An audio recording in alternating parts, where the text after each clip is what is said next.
What's going on, everybody? Hope you guys are doing well. Oh man, another interesting, fun week we got going on with our New York Knicks. Obviously, the big story this week was dealing with the Orlando Magic. Getting our get back. We had already lost the first two games against them, so it was important to play them and try to get a victory. And fortunately enough for the Knicks, they were able to do that. We'll talk about that. We'll also talk about a couple other games we had this week, the likes of Utah, so on and so forth. And we will also talk about the upcoming game tomorrow night versus the Toronto Raptors in season tournament for the quarterfinal round. So it's an important game.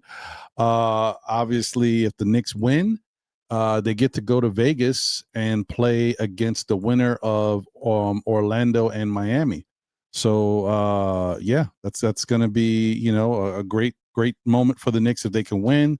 It guarantees that the players on the team get a little extra money, a little 100,000 in their stockings. So yeah, man, it should be a fun game, and I'm definitely looking forward to it. So can't wait to talk about it. And I one more thing that I do want to touch on is I think that the Knicks quietly are starting to come up with a plan for the deficiencies, right? The deficiencies on the defensive end. Well, I saw some things in Orlando that, it was a step in the right direction. I'll say that. We'll also continue to talk about the Giannis rumors. They're still abound. They're everywhere. We can't shake them. And they seem like they're intensifying, even though I really don't think Giannis is going to get traded in the season. I feel like it's going to be some off-season stuff. But, we'll see. I don't know. I could be wrong. All right. Let's get it cracking. SKF Weekly, we here. Let's go.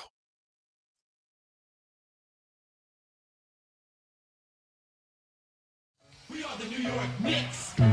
We are the New York Knicks. We are the New York Knicks. We are the New York Knicks. Say go New York, go New York, go. Say go New York, go New York, go. Say go New Year, new team, it's the same dream. New Knicks City unis, boy, they stay clean. I just caught mine off the Fanatics in the garden with my hands in the air, we back at it.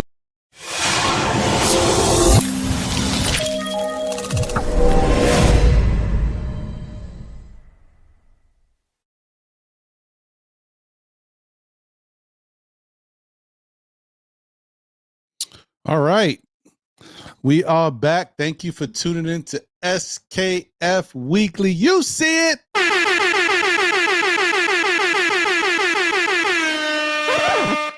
I'm your man, Ron. That's my brother. And that's my brother. Okay. It's just me. I'm holding it down tonight. Shout out to Jose. Shout out to John. Shout out to John's wife on her birthday today. Salute. Appreciate you as always. Thank you for allowing your man to rock out with me when I do these shows and get our SKF thing going on. But you can have them tonight. Shout out to you. Happy birthday. All right, guys. Man. Interesting week. I would say that this is pretty much played out the way we would hope to play out. The thing about the Knicks is the biggest thing they got to do is when they play bad teams, they got to beat them. That's the bottom line. You can struggle against good teams and have moments where you just don't have your A game. But the bad teams, if you're a championship contender, you got to beat the bad teams. And I'm proud to say that so far, the Knicks have been doing a good job against the bad teams. So that's a positive. That's something we can hang our hat on for now and at least look at and say, okay, but we got to keep going, because when you start getting, blase, lackadaisical, that's when losses start happening. So they got to keep applying pressure to these teams that, just aren't that good. That's the bottom line. So to start this past week, you guys know we started off the week versus the Boston Celtics, and that game didn't quite go the way we wanted it to go. So it was one of those things that you just have to deal with it. Sometimes Boston is going to get you, and quite frankly, it's good for us to understand too as fans. Like, just because Boston doesn't have Tatum, just because they lost Porzingis, just because they lost Drew Holiday, and they don't have Al Horford, doesn't mean the team is all of a sudden garbage. The team won a championship before, which means they had a good collection of pieces to get it done. So if some pieces are gone, that doesn't mean they're a bad team. They may not necessarily, we don't know yet. I mean, they may not be a championship level team anymore. We don't know, but they're still a good NBA basketball team that will beat you on any given night. They're a middle of the pack, possibly top of the pack team still. So that's something we gotta definitely be mindful of. Let me put up the box for this. And I apologize, man. Like I said, before, I really want to show the highlights like I was doing, but the tube gets you, man. The copyright stuff is just it's too much, man. It's annoying, very annoying. So let's share this screen for y'all. Ooh. Oh, I like this one better. Okay, so let me make it a little bigger.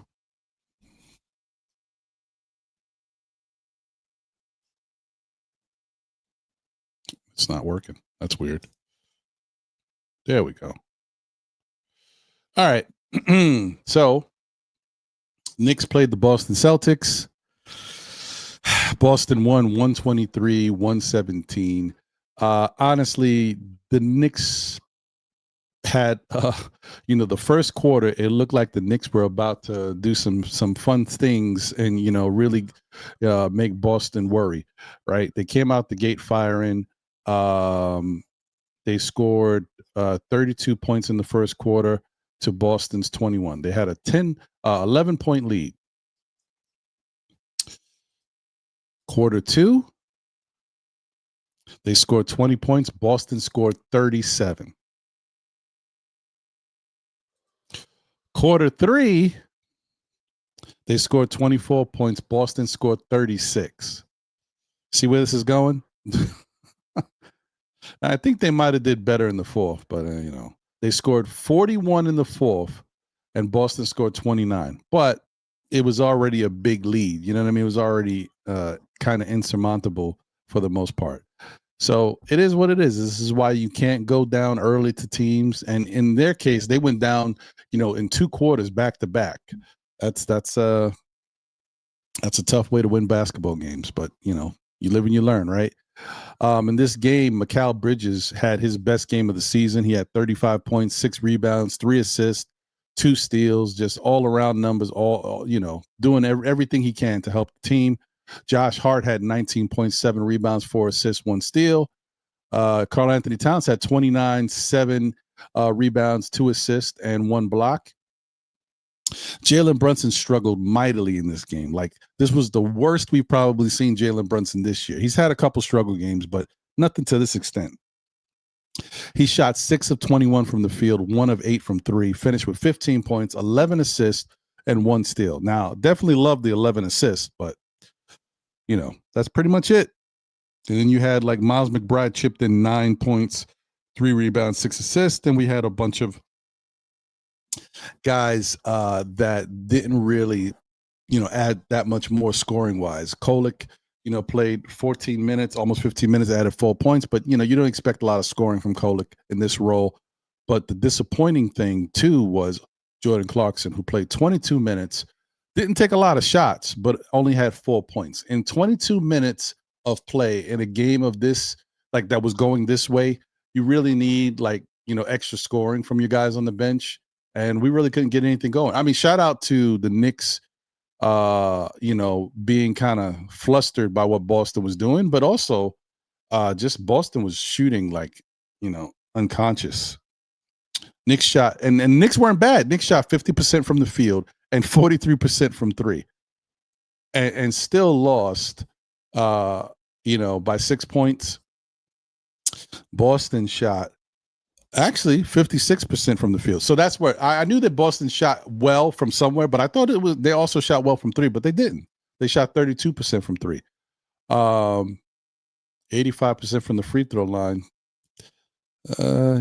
It's really, honestly, when you look at the numbers, the numbers were close enough that the Knicks could have won this game. They just couldn't. They got down too much to Boston in the second and third quarter, and fighting back was a long haul, man. I mean, scoring 41 in the fourth quarter definitely helps. They were trying, but it was just too little, too late. But once again, like I said, you live and you learn. Now they know. Listen, Boston withstood our best punch in the first quarter. They came back and they put it to us in the second and third. We can't let that happen. If the Knicks would have just won either the second or the third quarter, they probably won the game. But anyway, that was what happened with Boston. And so that left a little bit of a, foul taste in the fans' mouths. And we wanted to get away from them and get back to winning ways. So next game up was the Charlotte Hornets. I believe that was Thursday. Was it Thursday or was it Friday? Might have been Friday. Sorry. No, I'm sure. Oh, it was back. That was back to back. I forgot. Yeah. Hold on. That's correct. It was back to back. Oh, I forgot that. And in this game, the Knicks won 119 to 104.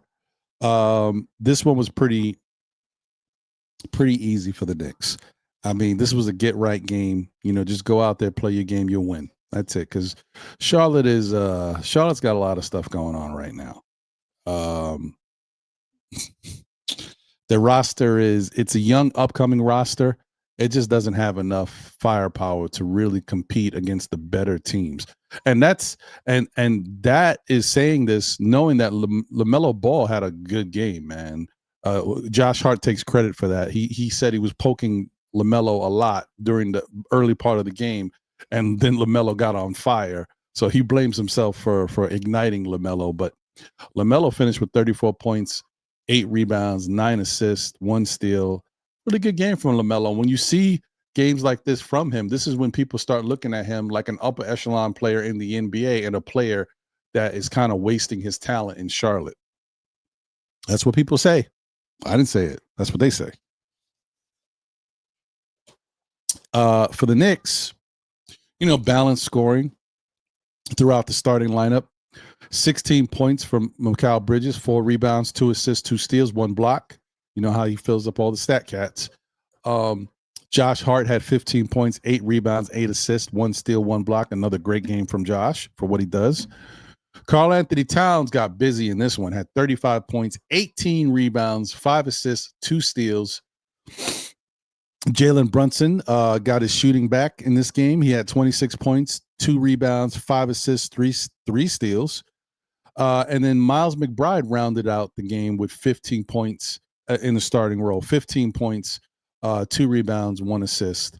Not much scoring from anybody else. Jordan Clarkson added 6 points. Tyler Kolek added 6. And that was pretty much the game.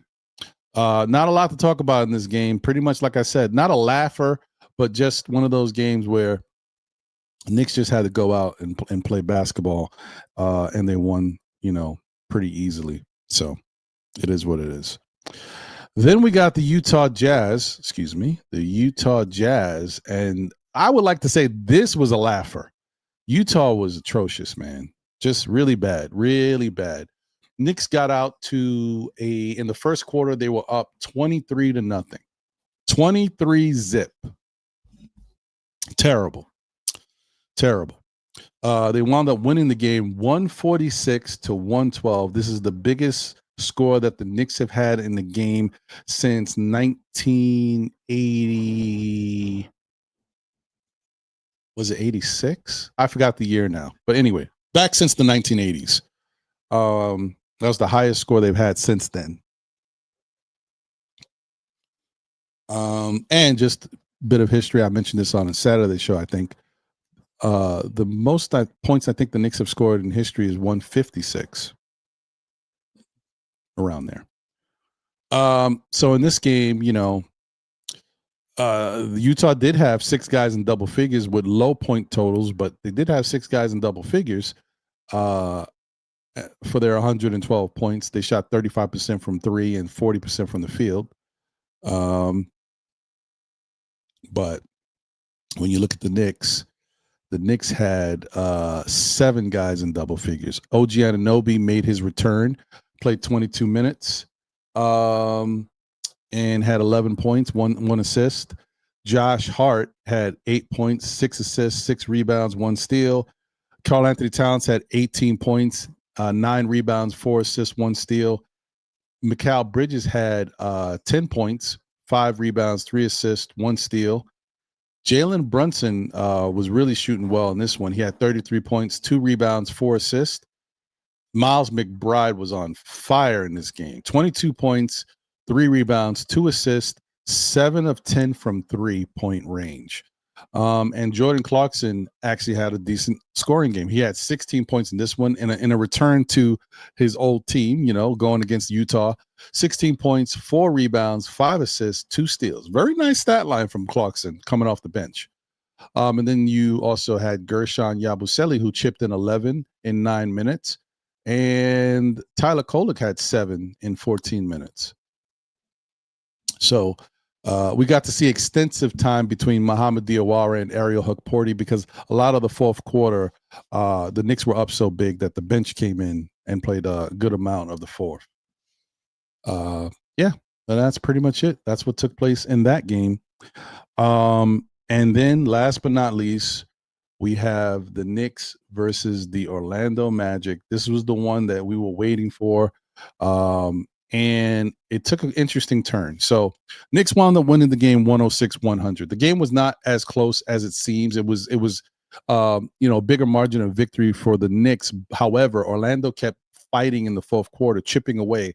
The bench was in the game, and because Orlando kept fighting back, Mike Brown actually had to put a couple of the starters back in the game to try to stabilize things. Now, unfortunately, when they came back in the game, it was still kind of sloppy. They didn't do a lot more to stabilize it because I don't know if it was just going on the bench broke their momentum or whatever. But Orlando just kept fighting, and they made the game look a lot closer than it was at that moment. So once again, Knicks won 106-100. This game was unfortunately very important in a bad way. A couple things happened in this game. One is that Ariel Hukporti made an attempt to block the shot of Franz Wagner. They made minimal body contact, but it was more importantly about just the angle in which Wagner was going up. Hukporti made the play on the ball. He didn't really hit him that hard and it wasn't demonstrative, but it's sometimes games, when you play basketball, jumping in the air, it's about angles. And the angle in which Wagner came down, he didn't have full balance. And so I believe it's his left leg. I don't know. Either way, one of his legs got caught up under him and he basically pulled back. I mean, it looked like he pulled back his knee in a way. And I don't know the extent of his injury and how long he'll be out. It didn't look good. He had to leave the game, could not return. And so I know, in hindsight, some Orlando fans might be saying, oh, well, you guys beat us, but we lost Wagner. And Wagner lit you guys up last couple times we played y'all. So that's why y'all won. And that, couldn't be further from the truth because as you guys all know, the Knicks played this whole game without Karl Anthony Towns. So there's no excuses. It was a good win for the Knicks. It could have been better if they had a cleaner fourth quarter. But the bottom line is, both teams had, in the end, had somebody out. Also, Jalen Suggs got hurt towards the end of the game. But it is what it is. This is going to happen in basketball. Deuce McBride got hurt towards the end of the game too, and couldn't return. He came back to the sidelines, but he didn't come back in the game. So this was one of those games. You had all that happen, and then the other thing that happened that had people outraged. I was honestly, when I saw it, I was outraged. There was a weird play that happened with OG Anunoby, going up for a layup or whatever, fell down to the ground. The ball was on the court. Desmond Bain took the ball and basically heaved a Michael Vick pass towards OG Anunoby's body. Like he threw a dart, like, and he's right on top, like right there. And he threw a dart at him, and it just looked uncalled for. It looked unnecessary. It's like one of those plays where you try to throw the ball off the person's body and make the ball go out of bounds so you can retain possession. But OG was already, his whole body was clearly out of bounds. So I was confused at why you would even throw it to begin with. Even if you just lobbed it, what's the point? Like, how does this work? The guy's whole body, he's on the ground out of bounds. I don't know if the rule is you can do that, and as long as the ball bounces back in play, you get possession. That's a weird rule if that's how it works. I don't know enough about that, to be honest, to even comment on it. I just thought it was the weirdest thing ever, the thought process. Now, I will say this. If a person's whole body can be out of bounds and you can throw it off that body and it comes back in bounds and you can get possession, then that's a hell of a smart play by Desmond Bain. I didn't know you could do that. I thought you have to do it before the guy goes out of bounds. But if he's out of bounds, I didn't know you could do that. So if that's the case, then that's very smart on him. The bad part was he threw a rifle. Like he threw the ball so hard that people were like, what is wrong with this guy? OG got up and pushed him because he didn't know what the hell was going on. It was the craziest thing ever. After a while, they looked at the replay. The ruling on the thing was it was unnecessary. Like it was a hostile act because it was unnecessary force, basically. So we got a free throw out of it. They got the ball, and OG and Desmond Bain gave each other a pound and a hug, whatever. They're apparently good friends, whatever. They're cool. And so it was no big deal, but it was just a weird play that unfortunately could have incited something, because had OG reacted different or had any of the other Knicks players reacted different, could have been a little fight or a brawl or something. Who knows? So that was avoided, thankfully. But yeah, and that's where we stand, guys. That was the recap of the week. And now we look forward to tomorrow's game. Let me get to the chat, see what y'all talking about. Salute to all of y'all. Hope you are doing well. Good to see you as always. Let me see what we got here. Crim's dad is in the building. You see it. What's going on, Crim's dad? Appreciate you. Thank you for being a member of the SKF Army. Kerry Cox is here. Salute, Kerry. Good to see you, my guy. He says, salute, Ron. Peace to the chat. Lena Franklin is in the building. Let's go, Lena. So what's up, family? I'm ready for tomorrow's game, and me and my Special Olympic team, we came in 4th place in the competition. I saw your medal or ribbon.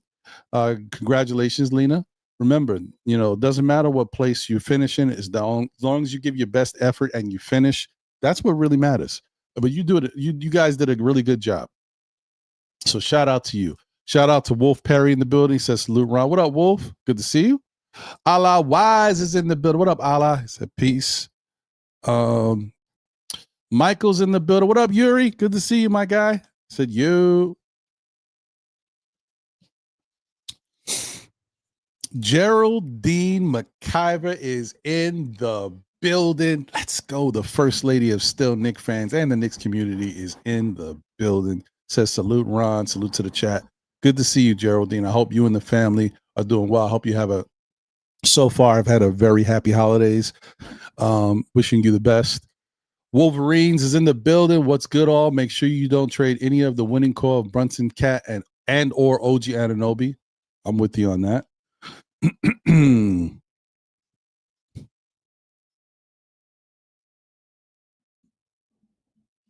Kerry says, I may be just as pleased with trading for Bam or Pascal. Siakam, hell, Patrick Williams would be great for, you're not wrong. You're not wrong. Actually, any of those guys would be pretty good for us. Not for nothing.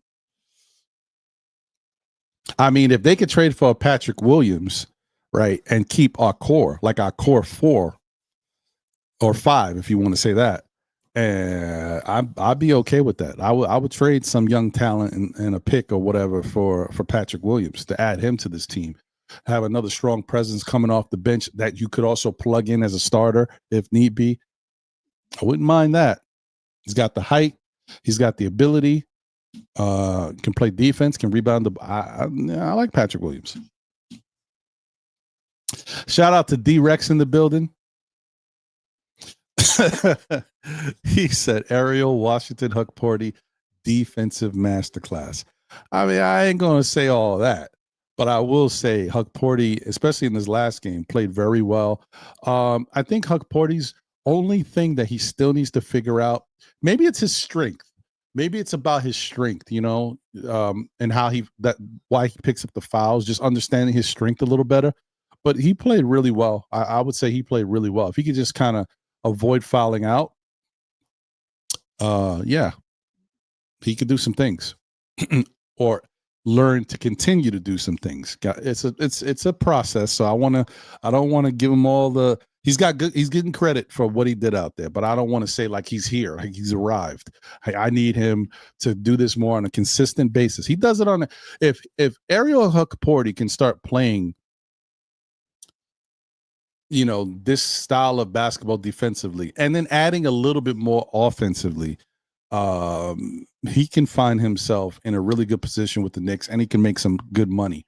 And he puts a lot of pressure on, other bigs on the team, so that's good.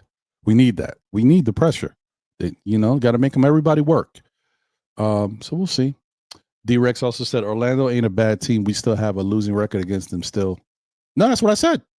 What do you mean? Maybe you heard that. Maybe you heard what I said wrong. What I said was, if anybody says that the Knicks beat them because they didn't have Franz Wagner, I would point to the fact that the Knicks played the whole entire game without Karl Anthony Towns. So that has nothing to do with anything.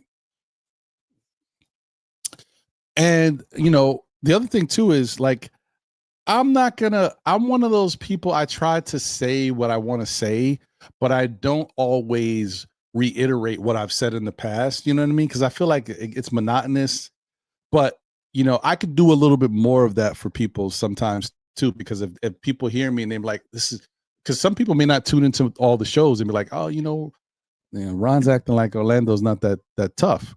No, if you heard what I said on Saturday, I mentioned how bad of a matchup Orlando is for the Knicks, no matter what. Even though last year we had a decent showing against them, we've always struggled against Orlando the past 5-6 years. For whatever reason, or 5 years, I don't want to say 6, 5 years, something like that. We've struggled against Orlando, so they're just a bad matchup for us. I always say that. But I still think we can beat them if you play right. I think, like I said, going back to the Knicks playing better basketball against teams that are better in the league, I think they had a better game plan for approaching Orlando on Sunday. Unfortunately, it got marred by injuries. But if you take those injuries out of the equation, do I think the Knicks still could have won that game? Yes. Would it have been tougher? Yes, because Franz Wagner is a really good player, and he creates matchup issues for them. But I still think the Knicks could have won the game. So, let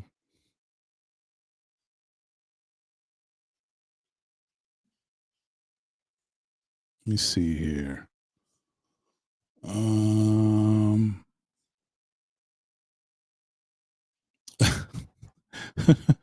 Can you?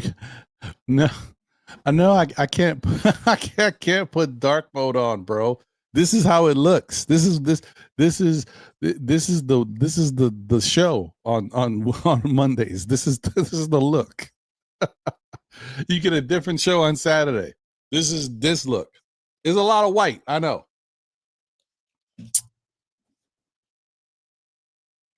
He said it's a flashbang. It usually doesn't look as light because there's two of us up here. I'm just taking the middle of the screen, so there's more white on the ends.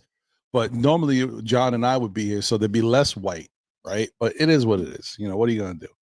And StreamYard doesn't allow us to really manipulate the bottom color of the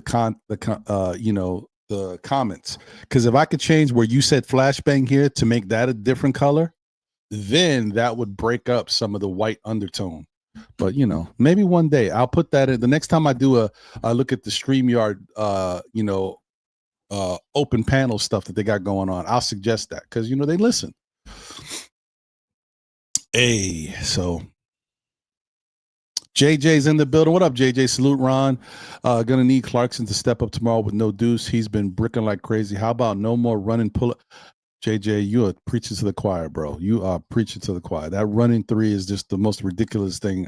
It's a ridiculous shot to begin with for anybody. I don't care if anybody takes it. I think it's a bad shot. You're not stationary. You're running and moving your body towards the rim. I don't think it's a good shot for anybody. A running two is different because you're closer to the basket. And it takes a little bit more touch. It's you can control it a little better, but three is a deeper shot. Why would you want to take a running three? I don't understand that. Fall away three is a tough shot, but even that looks better than a running three. At least the fall away three, you pivot it, you're turning, your body's already you're pushing off to go backwards and fall away. Running three, what? I don't know, man. I'm confused. I got to talk to Clarkson. I'll put something on. I'm gonna have to put something on Instagram or X and just tag Clarkson. Listen, no more running threes, brother. That running three is Gabanzo.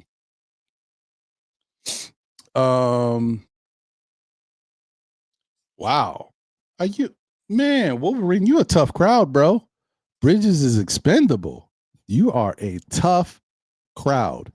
Bridges has played his best basketball as a Knick. I know it's only 2 years, but as we talked about multiple times on the Saturday show, it's his best basketball that he's played in like ever. Like if you look at his numbers, this is, if not the best, it's almost the best he's ever played since being in the NBA. What's the problem? How could you want, and then the other thing too is, remember guys when we didn't have Bridges and we didn't have OG and people were like, oh, you think we're small now? You remember how small we were then and no athleticism? People said we needed wing defenders with good height.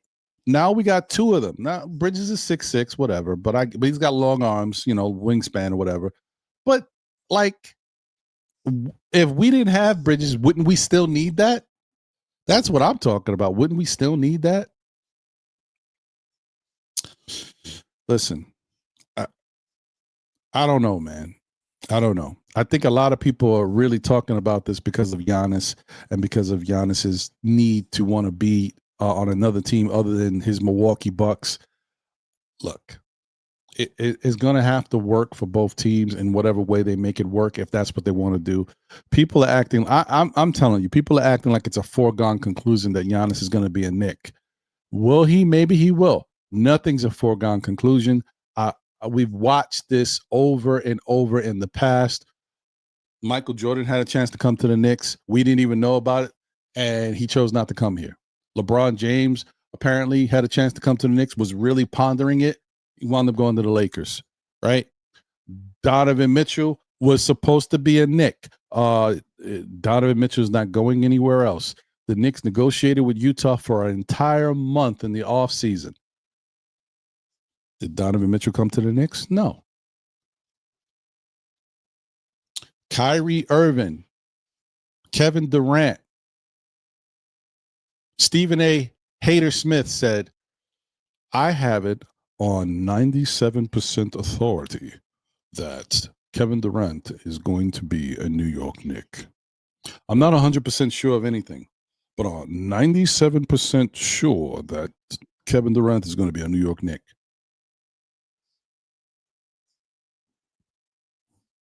Was Kevin Durant ever a New York Knick? So, don't get me wrong. I'm not saying I don't want Giannis. I'm just saying Giannis is a big ticket item. The Knicks, if the Knicks had the most attractive trade package that they could give up then I would say yes, he's coming to the Knicks, right? But the Knicks are in a situation where they could give up a very nice, attractive package at the detriment of the team. Like, we could give up Cat. What you want? OG? You want us to throw in Macau too? I mean, that would be crazy. The money's nuts. I know all that. I'm just joking. But the bottom line is, yeah, this is a different Knicks team. It's a championship type caliber team. If this was 4 years ago or something, and the Knicks were still trying to build, and we had some pieces that we acquired with the picks, then obviously you could say the Knicks are in a position where they have the assets and they'll be willing to part with them because it doesn't affect them. They're going to get better. The Knicks already got better, though. This is about the Knicks becoming great in a lot of people's eyes. And with greatness comes a lot of sacrifice. And, we don't know how it's all going to turn out. You could say that it's worth the sacrifice to get a guy like Giannis, MVP caliber person, top defender, great scorer in the league, former champion, that it doesn't matter what you give up. As long as you can keep Brunson and have Giannis here, you can make it work. I don't know. I don't know if that's the case. It might be. It might be the case.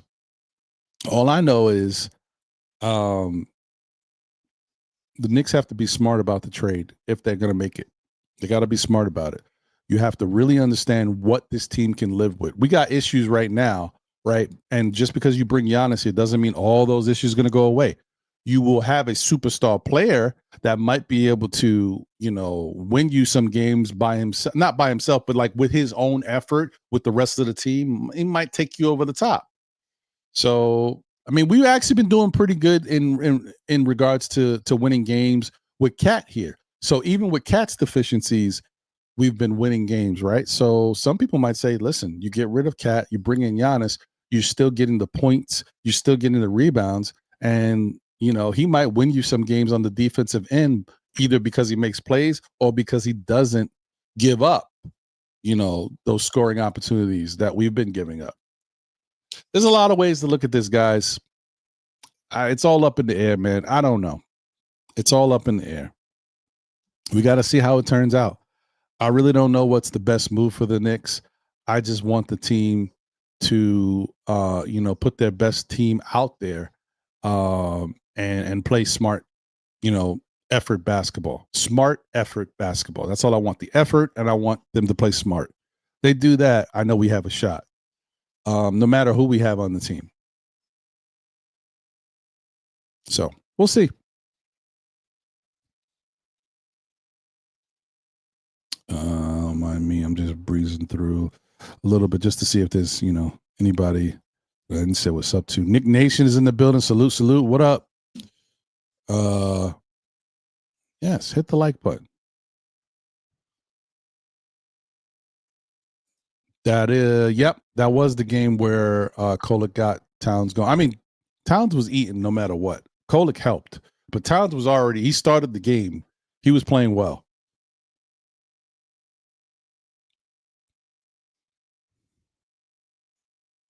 Shout out to Joey Rip 'em Up Sports in the building. What up, Joey? Good to see you. Coach Malpica's in the building. What's going on, Coach? Good to see you, my guy. He says, salute, Knicks fam. Craig is in the building. What up, Craig? Good to see you, guy. Frankie Wagner. Wiz BKLA is in the building. Says, salute, Ron. I was sweating this afternoon in the very sunny 85-degree weather. Deuce's ankle is only a sprain, so max 10 days, but most likely 5. Man, I tell you, man, guys, this is one of those things that is unfortunate, but don't you guys notice this happened in OG's first year? This happened someone else. Was it RJ at one point? I can't remember. No, I don't think it was RJ, but it was definitely OG. And it's been happening to Deuce this past 2 years, like last year and now this year. Every time he gets going and starts doing some positive stuff, he gets some type of injury that sets him back. Like, this is the best that Deuce has been playing all year. And now he gets a setback. And we need that. Not only do we need it for the Knicks, I mean, it's good for Deuce. Man, it's always something. It's tough. It's life. It's basketball life.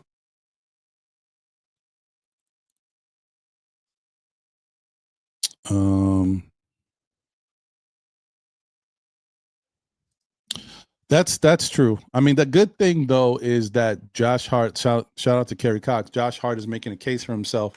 May have to start him. I would say you definitely have to start him. Listen, if I had a choice between, like, if everybody's healthy, starting Deuce or Hart, I would start Deuce. And I told you guys this before the season started. Deuce would be my fifth guy, and I said they should, do like a starter by committee, depending on the matchups and how things work. You can't do it all the time, but you can switch things up. But I told you guys I thought Deuce should be the guy because of his defense, his play on the perimeter, his ability to shoot and stretch the floor. And, I just feel like that's a good compliment to Brunson. And we've noticed that has been working. However, I will say that ever since Josh Hart has had moments to start, he has looked great. It's like having that confidence of him feeling the way he feels, like he is a starter on the team, and feeling that and being able to play with Brunson and the rest of the guys, I think is big for him mentally, and it helps get the best out of him. Because I will say that right at this point in Josh Hart's career, I think he's done what he needs to do to help the team by going to the bench, but I believe he sees himself as a starter. He may not be a high-level starter in the scoring capacity, but as far as everything he does out there, when he gets starter minutes, playing alongside those guys, he puts up some really productive numbers. So, yeah, definitely Josh Hart has to start, and we go from there. So, we'll see. I would love to know the status of Landry Shamet. I think we're about that time where we should be getting a status update very soon. I'd love to know how he's progressing, how things are looking. And he's not coming back right this minute. Even once they give us the update, that's just going to be another timetable. It could be 2 weeks, 3 weeks, could be a month. Who knows? But I hope it's improving, because we still need Shaman on this team. Nick Yak is in the building. What up, Nick Yak? Good to see you. Said, with Cat, we don't hold them to 100 points and 40 paint points. That's a fair point. Listen, I didn't want to say this, but you guys look, we're Knicks fans. We see what goes on, man. You know that not having Cat out there is tough, because it puts a lot of pressure on Brunson to give a good scoring night, and other guys have to step up. But you guys know it's easier for Brunson to have a big scoring night and other guys to step up than for Cat to play really solid defense and paint protect in 4 quarters of a game. You know what I mean? So I don't want to say it like that, because Cat is a very important part of this team, and I love the fact that he's here. Because whenever you say something negative, people take it and they run with it and they take things out of context. But I did know when Cat wasn't playing, I was like, wow, I think the Knicks are going to play better defense throughout this game. And they did. But however you want to look at it, I just knew that that's what was going to happen. So, but I'm not getting on Cat. We still need Cat. I'm just telling you that's something. That's just something you know that would happen, because it's just how it is. That's just how it is.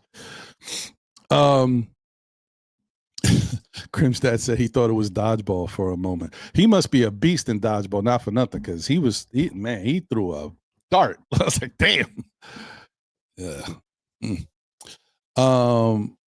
Coach Malpica says Bridges' overall defense has been all NBA defensive level. Only player averaging 2 steals and a block in the NBA. Wemby not in enough games to qualify. He's the only other one. Yeah, and I think Wemby, I don't know how long it's been. I think Wemby might be coming back soon. Maybe another week. I don't know. Or maybe I'm wrong. Maybe he's out longer. He could be out longer. I don't know. I thought he was coming back soon. I heard, JJ, that Bane had something similar happen, recently. So I didn't see it. So, but yeah, I think that's what I heard. One of the announcers said it. Dwayne Dennis is in the building. Shout out to you. He said that was a dirty play by Desmond Bain. Bain had full control and wasn't falling out of bounds. All he had to do was pivot and pass to a team. Yeah, I don't know. I literally do not know what that was about, bro. I can't, like, there's no rationale in my mind that could tell me what I don't know what he was doing. I have no clue.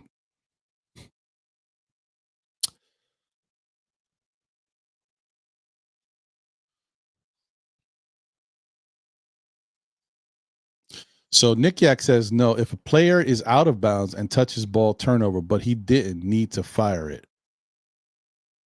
Yeah, I still don't understand, bro. Like, every time I've seen that play happen, it's been a player trying to save the ball, grabbing it, turning around and firing, grabbing it, jumping up in the air so their body is still not on the floor out of bounds, throwing at a player in bounds. And if the ball goes out of bounds, they still retain it because they threw it off the guy in bounds. I've never seen somebody throw the ball to somebody who's already clearly whole body is out of bounds. So I'm very confused at what that was. I don't know. Somebody's gonna have to explain it to me. I might have to do a deep dive into the NBA rule book to see what that was and how that could have made any sense, because I don't get it. So whatever. Maybe that's one of them things. Ripley's believe it or not. I don't believe it.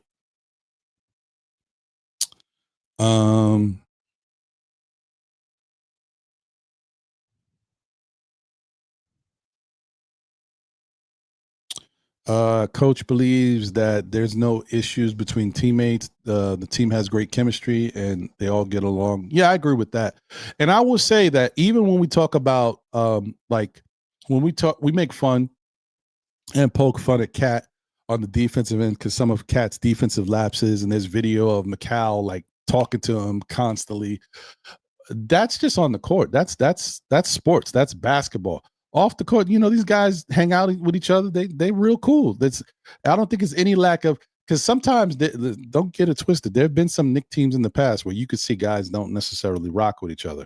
But this is not one of those. This is a good chemistry team. I think they all genuinely like each other. I agree with you on that, Coach. I just think they have to clean up some stuff on the court. And I think some people are becoming more vocal, a la Mikal Bridges. And, they're calling things out that are going wrong to everybody, which this team need. If you want to be a championship team, you got to call it out. And you know what? Mikal knows that, because Mikal was on a team that had a chance to win a championship. They floundered in the playoffs, but that team won like 66 games. Chris Paul was on that team. Chris Paul talks. If you guys know Chris Paul, he can be a little dirty at times, but he's a smart, heady player, and he talks. He knows how to orchestrate on the defensive side. He sees what's going on. He talks to his teammates. And Mikal learned stuff like that from guys playing with guys like that. So I love the fact that he's talking now. He's been really vocal this year. The only bad thing is, like, I think someone was pointing it out on Saturday's show. For example, Mitch, who has been vocal, isn't as vocal anymore. Maybe Mikal has taken up the captainship of the defense. But I think all of the guys need to talk. We see how important talking on the defensive side is. That helps people, even when people make mistakes, you talk about it. So the next time down, you don't make the same mistake. I always, when I think about Knick defense, I don't go that far back when I'm talking about this. I'm talking about more recent years. I always look at Reggie Bullock, because when Reggie Bullock was here, him and Elfrid Payton, the way they used to talk out there, the way they used to tell people where to move, like Reggie would move you. Reggie actually moved people in the past. Like, you in the wrong spot, brother. Guys like that is what helps your team become something better. And if Bridges is picking up that, great. But we need guys like Mitchell Robinson to continue to do it, and other guys to continue to talk. That's how you get better. Let me see. Jabroni's in the building. What up, Jabroni? Said Huck Party is already better than Sims. I say that's fair. Now, I'm saying this I don't know how Sims has been playing with Milwaukee, so I don't want to lie and say like I've been watching him. I would tell you Huck Porty is better than Sims as a Knick. He's doing more than Sims did. Sims had moments where he could rebound strong. He set good picks. He had good footwork. It didn't translate on the offensive end. He did miss some assignments defensively, which Thibodeau used to get mad at him and it would sit him down and bench him. He had a short leash when it came to Jericho Sims. Jericho Sims made one mistake, he was out of there.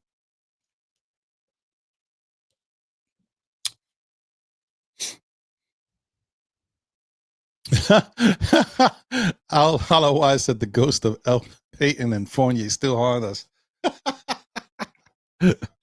Facts. Nick Yak says Huck Porty was better than Sims last year. Tibbs' biggest mistake until Mitch got back. Interesting. C Daz is in the building. Said big up to Mitch on the boards and defense. Those second and third chance attempts really crushed the spirit of an opponent. His paint protection along with Wingstop makes this team extremely dangerous. Yeah, I mean, I think that's the thing. When we look at this team, we know that they may have some struggles defensively at times, but we know that they can play better defense when they lock in and when certain things are working together. And I think the combination of them moving and talking to each other when they're out there, knowing how to stop when the opponent is doing certain things to them, knowing how to, make an adjustment to that quickly and locking in is where the Knicks fall flat. Sometimes our adjustments takes too long to make. And so a team can keep running these plays and taking advantage of the Knicks, for a while before the Knicks figure it out and stop it. That's not necessarily a coaching thing.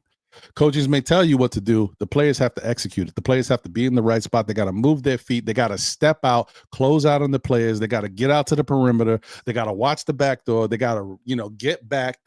If they let their man go, they got to communicate, get mine. You know what I mean? Like they got to talk. They got to do all of that. They got to be quick about it. It's just like on offense. When a double team comes, you got to pass out the double team quick, unless you feel like the double team's not going to stop you. But you got to pass out quick.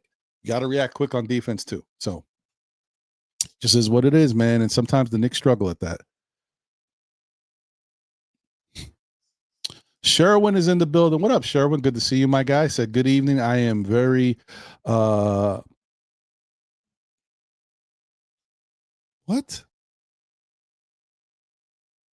Are you trying to say monotonous? I don't know if you might have stumped me on this one, Sherwin. This might be a word I've never. Hold on. Do your Googles. I'm not a Chat GPT person, okay? I do my Googles. See what he's trying to say here.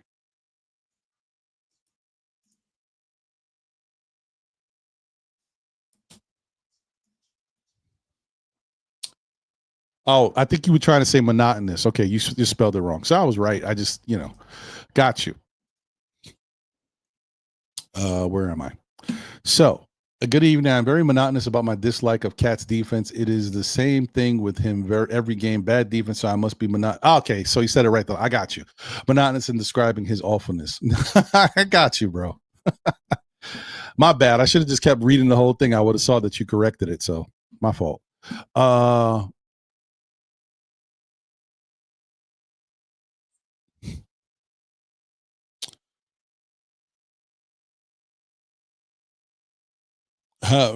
Sherwood said, Ron, I was trying to just listen until you used the word monotonous. That is Cat defense to me. Oh, damn. I hear you, brother. All right.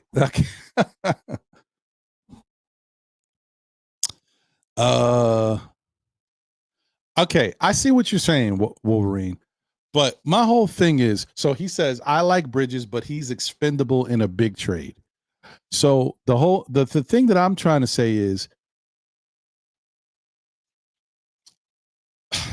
this sounds kind of crazy considering what happened last year, but from top to bottom, just effort, offensively, defensively, Mikal Bridges might be our most consistent player this year.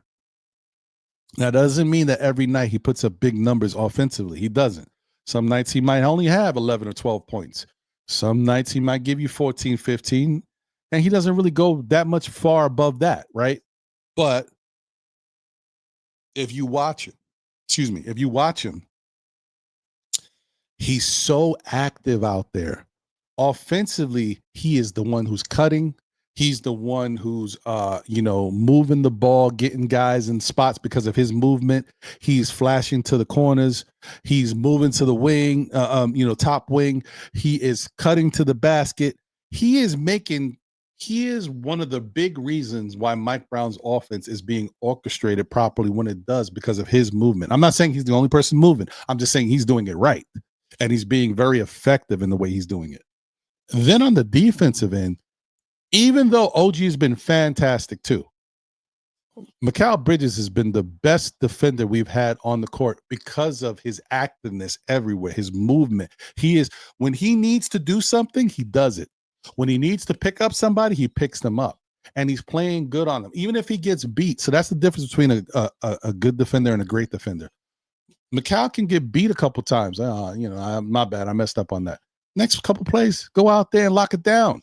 Like, make the adjustments and do it in a way in which I'm going to worry about taking you. You getting me a couple times. I'm still going to play good defense on you, and I'm still going to gamble and go get these steals because I got it. I know what you're doing. I got you. That's the type of stuff that I'm noticing from Bridges this year, his impact. I said it again. I'm going to say it one more time. Mikal Bridges was very weird last year. He's probably the first player that I've seen that not only was he inconsistent offensively, but he was inconsistent defensively. That is still wild to even say that to me. I don't know. How can somebody be inconsistent defensively? If you're a good defender, you're just a good defender. Well, Mikal Bridges last year was inconsistent offensively, and he had times where he was inconsistent defensively. He did not play this level of defense that he's playing this year, last year. This level, I want to say it maybe you picked up from the playoffs. From the playoffs on, he has been a different dude. So shout out to Mikal. C-Dad says, having Deuce at the point of attack on defense frees up Bridges to cause havoc everywhere else. I agree with that. That's a fact. Hey, shout out to the Objective Nick fan, my brother. Thank you for the generous super chat. He says, salute SKF Army. Let's go. Shout out to you, my brother.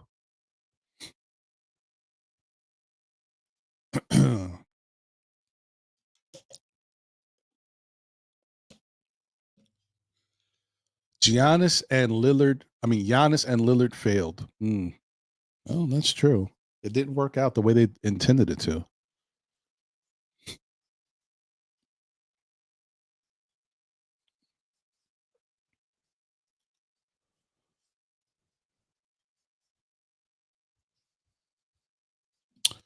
Jabroni says, if Giannis comes here, it automatically turns into his team. I don't know how Brunson would adjust to that as well as work well with him. To me, their games don't match. We don't want Dame Giannis 2.0.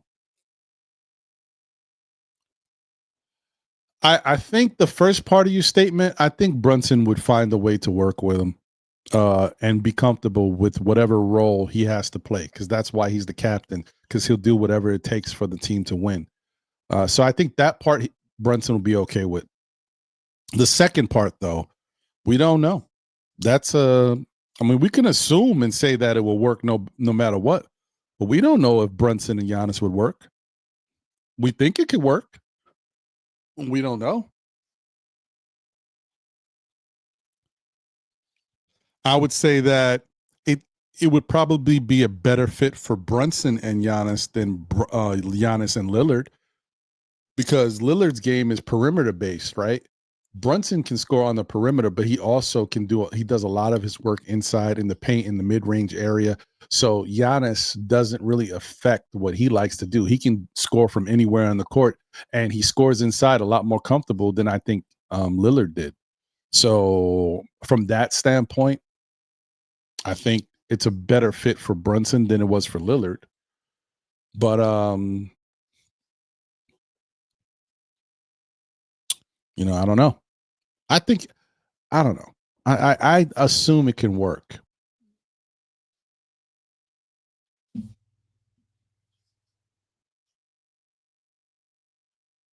Top Notch T is in the building. Said peace and greetings. Let's go, Knicks. What's going on, Top Notch? Good to see you.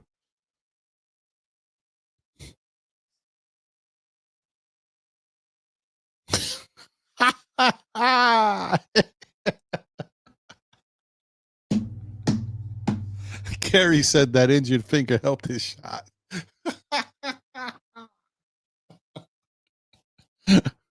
That's crazy. I don't know. Maybe it could be true. Shout out to Kev Rodriguez in the building. Nixon Ish is in the house. Salute, my guy Ron. What up? What's going on, Kev? Good to see you, brother. Hope you're doing well.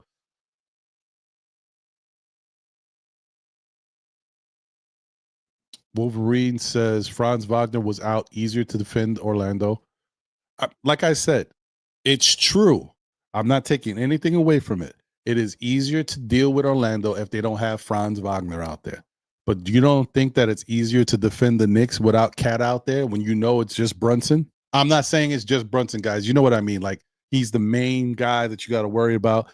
So you would think that would have been easier for them.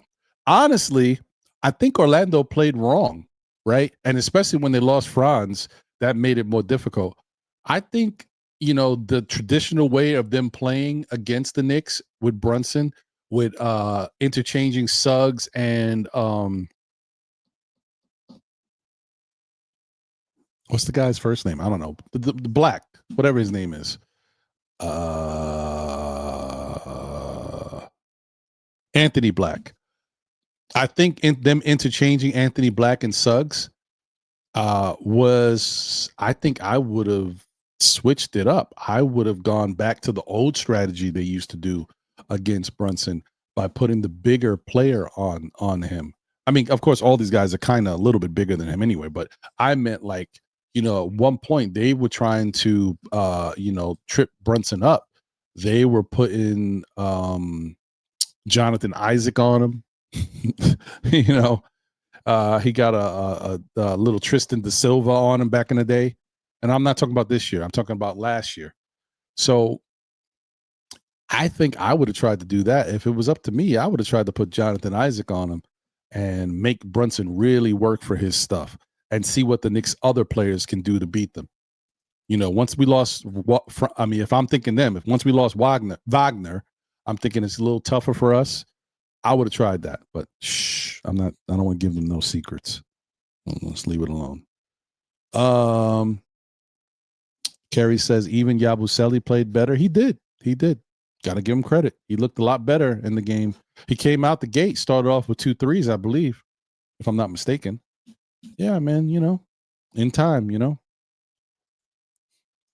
Shout out to my guy, Yuri. You know what it is. Thank you for the generous super chat. He says, the way I view Giannis is this. It's Melo 2.0 reskin, but with arguably the best power forward in the NBA. We were 2 games away from the NBA Finals last year. Yuri, this is why this is so tough. Look, I mean, and I hope that everybody understands this. This is what I want everybody to understand. This is not my opinion. This is just facts. The bottom line is the Knicks are a good basketball team, guys. They are 16-7. They are second in the East. Everything people cry about, talk about, all the things that we say they need to improve, it's because when I say it, I want them to improve for the long haul, for the playoffs, to try to win a championship. That stuff is something they can still work on now and still win games. But the bottom line is this team still learning the new system, still dealing with some little nagging injuries of different things that are happening to the team. Just got OG back, lost Shamit, just lost Deuce. Cat was out this last game. Like things are happening. 16-7, second in the East, and still not playing their best basketball today. We have not yet seen. This is 2 things we haven't seen. We haven't seen them play their best offensive basketball against a good team. We've seen it against a bad team. That game against Utah was pretty terrible, but you saw the Knicks put up 146 and looked great. They had 2 quarters where they scored over 40 points. But we haven't seen like their best offensive effort against a good team for 4 quarters. We haven't seen their best offensive and defensive effort in one game yet. Still, like we've seen games where they played solid defense. We haven't seen their best defensive effort and solid and good, really You're not going to see that too often, but I'm just saying really good defense, really great offense against a good team. We have not seen it yet. And in fairness, the Knicks' schedule has been kind of where they haven't played that many great teams to begin with. They're starting to get there, though. So we'll see. We'll see what happens, man. But so that's one part of it. I forgot to say the other part. The other part is Giannis Antetokounmpo is one of the best players in the league. The Knicks don't, we're and I said this was going to happen years ago, right? I said once the Knicks start winning, all of a sudden these players that never would have thought of coming to the Knicks are going to start wanting to come here. It's like clockwork. This is what happens. And that's what's happening now. So, but in fairness, when we talk about these guys, when people throw out names like LeBron James and Kevin Durant, Kyrie Irving, I don't want any of those players. You know how I feel about those dudes. I don't want those dudes on my team. They didn't want to be here when we were growing. Don't be here when we're glowing. Simple as that. But Giannis Antetokounmpo is one of the best players in the league, and he's only 30 years old. That's different. You know what I mean? We had a chance to get one of the best players in the league in Donovan Mitchell, who was still fairly young, and it didn't work out. Now, and even Donovan is not as good as Giannis. Giannis on both sides of the court is a star. This one's tough. So I don't know where to go from here, guys. I'll be honest, this one is tough. Do not know where to go. This is one of those that it's either gonna work or you're gonna regret it for the rest of your life. You're either not gonna make the trade, you're gonna regret it forever. Like we had a chance to get Giannis, we didn't. He went somewhere else, and they won it all. Or we got Giannis, and it didn't work out. We traded our assets, and we had a chance. Why didn't we just stay with the same team? This is a bad spot that the Knicks are in. I don't know. I don't know what the right answer is, guys. To be honest, I really don't. I just know that it's tough enough that you're going to have to make a decision, and it's worth it to make a decision either way. Keep it the way it is, or go get Giannis. Like either way, it's a tough one. I can't say what's right or wrong, bro. This is just one of those.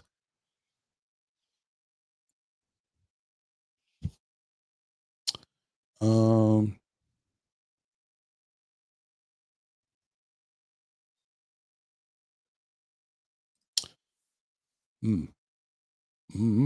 don't know, top notch. Bane is the thing about Bane is that he's a solid player who's got some fire in his belly. He's very strong. He's got those big arms and stuff, and I think he just doesn't know his own strengths sometimes. But I still don't understand even the point of throwing the ball at all. I don't know what you get out of it. Even if he just did that, just tapped it. I don't even know what the point is. That's why I can't even there's no rationale for me. I don't get it.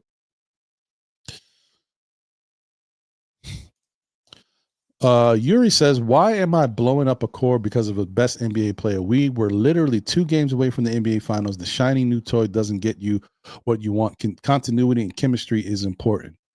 That's why I'm saying this is tough, Yuri, because I agree with you. That's a fair point. But the flip side is the Knicks never really have the shiny new toy. So how do we know what's going to happen once you get it? We never get it. Every time we've had a star player, we've never had that, bona fide star number 2. And in some cases, some people might say you bring Giannis here. Giannis is the best player on the Knicks. I mean, top to bottom, they're not wrong. I mean, but we know that the added bonus that Jalen Brunson brings to the team, the clutch factor and everything he brings with regards to that. But Giannis is different, bro. We just never had a chance to get somebody that is that good, that still has a good amount of time under their belt. He's 30 years old. Whenever we've gotten good players, they've been washed. Antonio McDyess, you know the list. I'm not going to go down the line. You get it. Like we've never had a chance to get a player, top 5 player in the league. Some might say top 3. in their prime, we've never had a chance to really get that. I don't know, bro. Like I told y'all, it's easy for me to say that I know this is the right answer. This is what we should do. I can't say that. I don't know. I'll be honest, because I know how important chemistry is, and when you break up chemistry, it's tough. But I do feel like if you can keep a good amount of your core here, and keep Josh Hart here with Brunson, I think the Knicks will be all right as far as that goes. I think they'll figure out a way because I think if by any chance you wind up trading Cat and you trade OG or McCall, one of those guys, and you trade Josh Hart out of here, oh man, I don't know, guys. I think that would create some chemistry issues with this team. We might falter a little bit, but whatever. We would have to find out. You know what I mean? C Long in the building, my brother. What's going on? I say, ain't nobody gonna take Cat. I mean, that's disrespectful, brother. I mean, he still is a double machine. He still can't. And mind you, Cat's numbers have taken a dip to start the season, but Cat is starting to get his shot back, right? I think he's averaging around 21 points per game. He was averaging 24 last year, something like that. I think his shot is starting to come back, and you're going to see that those point totals are going to start to go up. And the other thing, too, is you trade Cat to Milwaukee, Cat's the best player over there, and Cat's going to eat. Cat's not going to give you 21 points over there. He's not may not even give you 24. He might give you closer to 26, 27 points being in Milwaukee. So you got to look at that, too. Cat's role would change because he goes to Milwaukee, becomes a bigger part of that team, and he can, really go to town. No pun intended. That was pretty good. Anyway, let's move on. Yep, Deuce is out tomorrow. Shout out to Ant Dub in the building. Appreciate you. Thanks for that, my guy. That is correct. Tori B is in the building. Notorious. We are. They is. Let's go. Sorry. I know y'all know where it comes from, where it originates, but I just appreciate the music. Oh man. Thanks, man. Appreciate you, brother. Oh, shoot. And I forgot to do this, guys. Give me 1 second. Let me put this in the chat. I said I was going to do it Saturday. I got caught up doing a whole bunch of things, and I didn't get to put my appearance on my guy's show in the chat for you guys to check out. If you guys want to, listen to talk when it comes to a different level, a little bit more NBA stuff, not just Knicks, and fantasy basketball stuff where we get into some good stuff.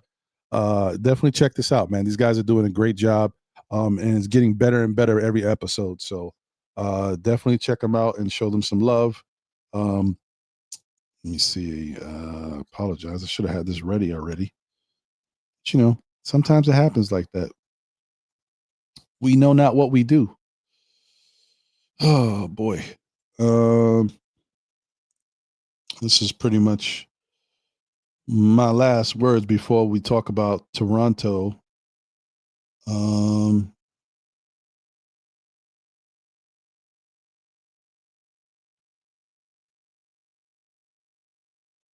Man, you kidding me? I gotta go to my media. Can't find it. Gotta do it this way. Gotta cheat. Sorry, guys. I apologize for the dead air.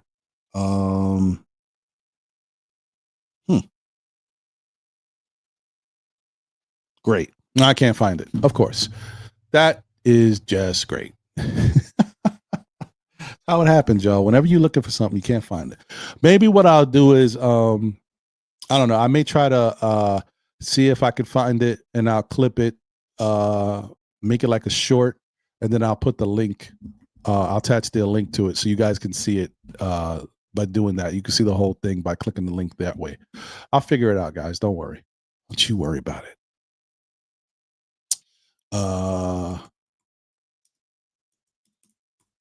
Okay. All right. So once again, guys, tomorrow we have the in-season tournament game versus the Toronto Raptors.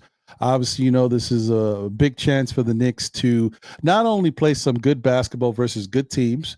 So this is why I want the Knicks to go all the way. It's not because of winning it. Who cares about this championship?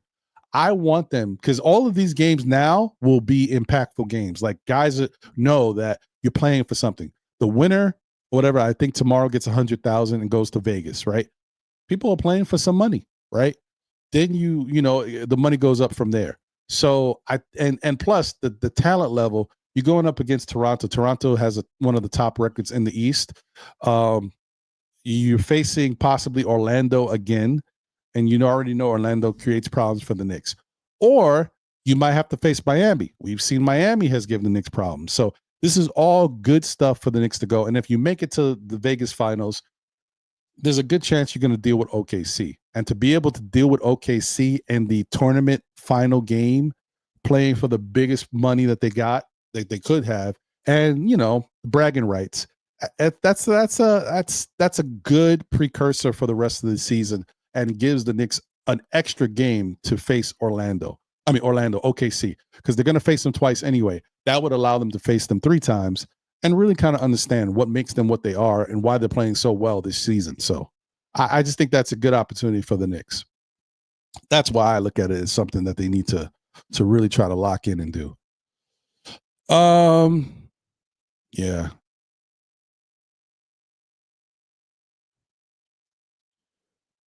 So I think that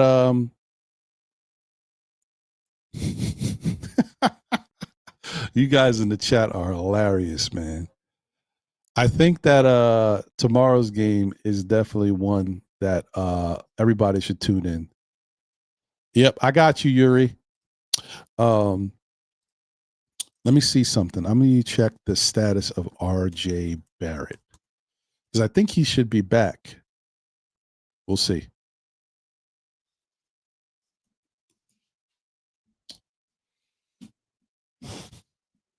Oh, guess not. Raptors get disappointing RJ Barrett injury update. Sprained knee. Unfortunately, Toronto has gotten some bad news regarding his injury status moving forward. Raptors to be without RJ Barrett for at least another week. Okay, well, that's just good to know. So no RJ tomorrow. It is what it is.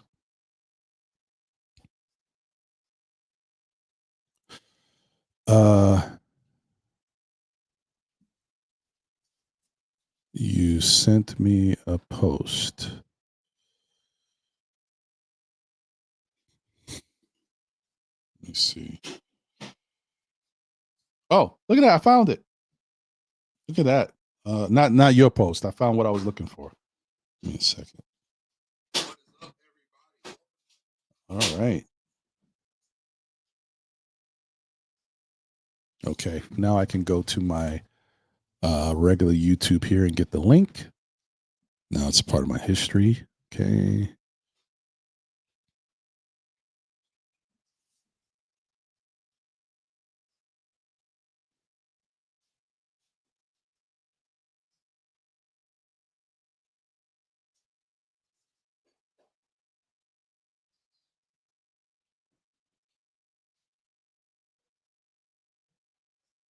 All right. I'm looking forward to see what you might have sent, Craig. I don't know where you sent it. I don't know where it is, brother. Craig says Orlando is a dirty team. Each time we have played them, they have injured our guys. First it was Brunson, then it was Shamit, now Deuce. They even tried to injure OG when he went up for the shot. I mean, they are playing very physical, and I've noticed injuries are starting to happen more. They're starting to resemble Miami over there. Must be a Florida thing.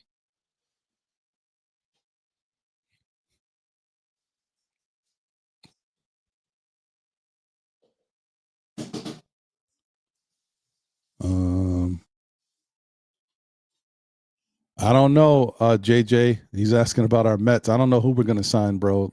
There's a lot of stuff out there, bro. Apparently, the Mets do not want to give any long-term contracts to any free agent pitchers because they just don't trust them.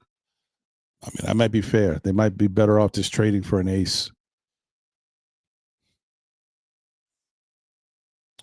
Craig, I don't know what post it was. Can you tell me what it was in reference to?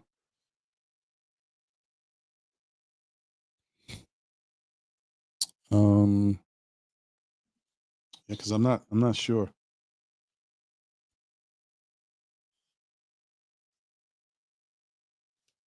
All right.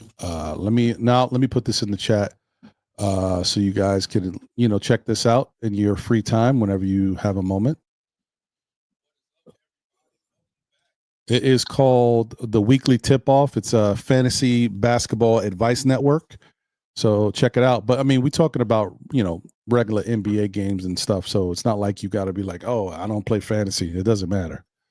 So yeah, definitely check it out. Really good show.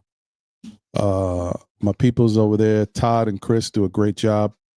And you'll see that I'm on the show with a person, who's a friend of the Still Knick fans community, my guy Prophet, who's been on the show a bunch of times. So definitely check that out. Put that link for you. Weekly Tip Off.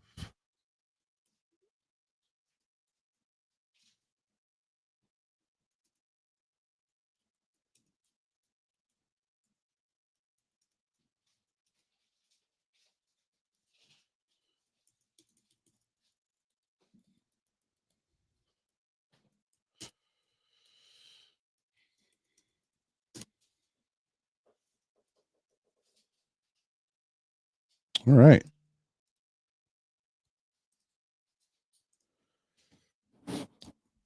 Okay, guys. Well, let me see. Check everything out. Make sure I didn't miss anything. Nick Yak says the players, coaches playing for 100,000 and training staff get money all excited. Yeah, I think they should. I think these games should be pretty good. All of them.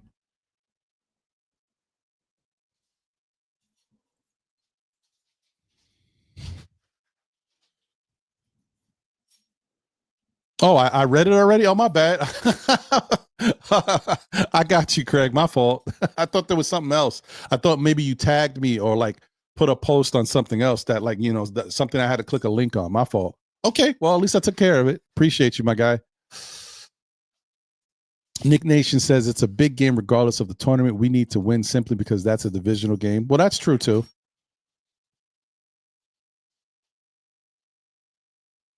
That is a fact. All right. I think that's it, guys. I've exhausted the possibilities for tonight's show. I said I was only going to be on for an hour because I got some other stuff I wanted to finish up real quick. But you know how it is when I start talking with y'all, man. We get into everything. So once again, I want to say thank you to everybody on X. Thank you to those on the tube. Please smash the like button if you haven't already done so. Appreciate all the love you guys and support. And if you don't know what the like button looks like, it looks a little something like this.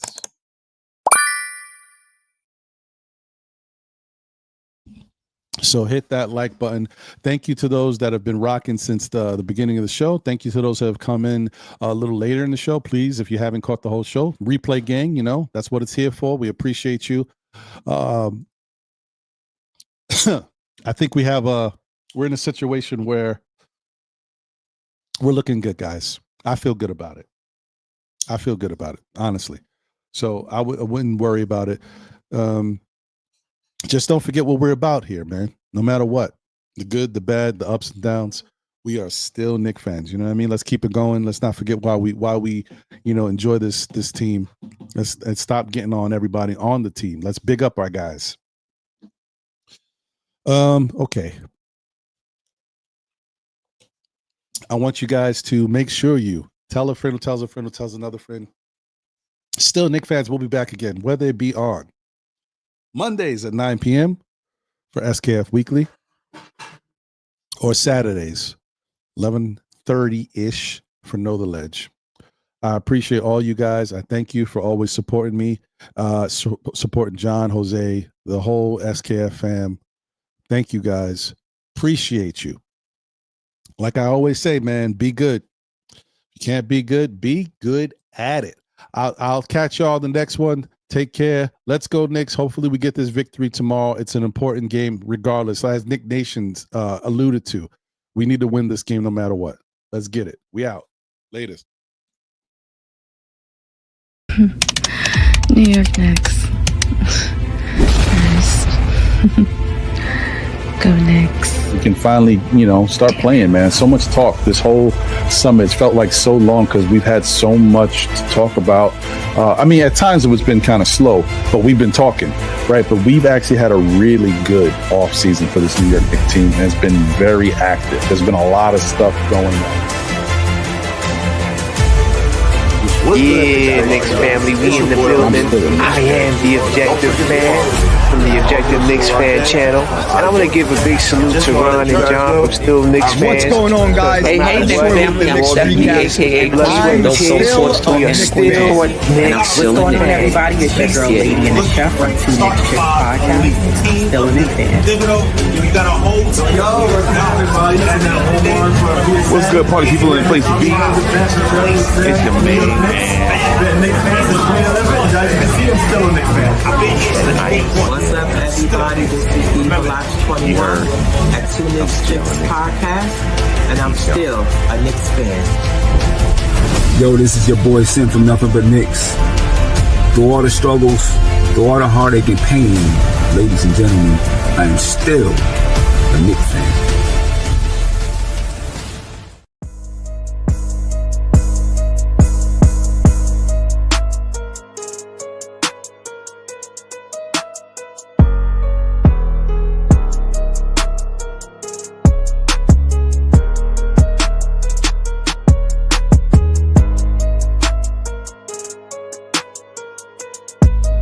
Peace, y'all. This is Apollo Reed from the Garden Knicks crew. And I don't know about y'all, but I'm still a Knicks fan.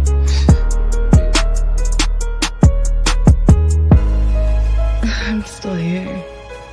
We're still here. Still Knicks fans. It's a fandom. It's a lifestyle.